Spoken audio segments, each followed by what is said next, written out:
নমস্কাৰ পোনপ্ৰথমে মোৰ চেনেললৈ সকলোকে স্বাগতম জনাইছোঁ। আজি আমি আলোচনা কৰিবলৈ লৈছোঁ কেবিনেট বৈঠকে লোৱা এটা গুৰুত্বপূৰ্ণ সিদ্ধান্ত, যিটো সিদ্ধান্তই আমাৰ মহিলাসকলক বিশেষভাৱে উৎসাহিত কৰিব।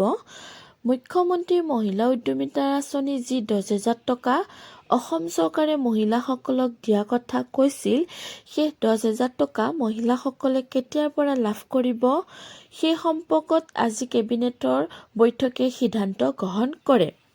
লগতে প্ৰায় 2,000 কোটি টকা মহিলাসকলৰ এই উদ্যমিতা অভিযানৰ বাবে অনুমোদন জনোৱা হয়।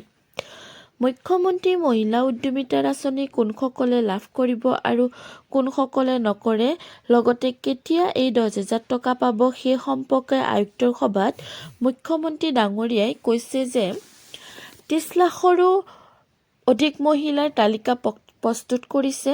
তাৰে 27 লাখ মহিলাক প্ৰথম পৰ্যায়ত এই মুখ্যমন্ত্ৰী মহিলা উদ্যমিতাৰ আঁচনি টকা দিব। বহাগ বিহুৰ আগে আগে এই আঁচনি ধন মহিলাসকলক দিয়াৰ সিদ্ধান্ত কেবিনেটে লয়। আনহাতে মন্ত্ৰী বিধায়কৰ পৰিয়াল, ৰাজহ কৰ্তৃত্ব বিষয়াৰ পৰিয়াল, মদৰ লাইচেঞ্চ থকা পৰিয়াল, ব্যৱসায়িক ভিত্তিত বাহন থকা পৰিয়াল, আনহাতে মোৰ বাবে অতি দুখ লগাৰ 2টাতকৈ অধিক সন্তান থকা মহিলাই এই আঁচনিৰ পৰা বঞ্চিত থাকিব লাগে। যিহেতু 2টা সন্তান সকলোৰে বা 3টাৰো প্ৰায় ভাগত থাকেই, যদি 3টা সন্তান থকাসকলে এই আঁচনি লাভ নকৰে, মোৰ বাবে অতি দুখৰ হ'ব। সেইকাৰণে মই কৈছোঁ অতি দুখ লগা। 3টা কিস্তিত সোমাবৰ এই আঁচনি ধন। প্ৰথম অৱস্থাত মহিলাই লাভ কৰিব 10,000 টকা। লাখপতি বাইদেউসকলে লাভ কৰিব 1 লাখৰো অধিক টকা। এই টকাখিনি তেওঁলোকে 3টা পৰ্যায়ত বা 3টা কিস্তিত লাভ কৰিব।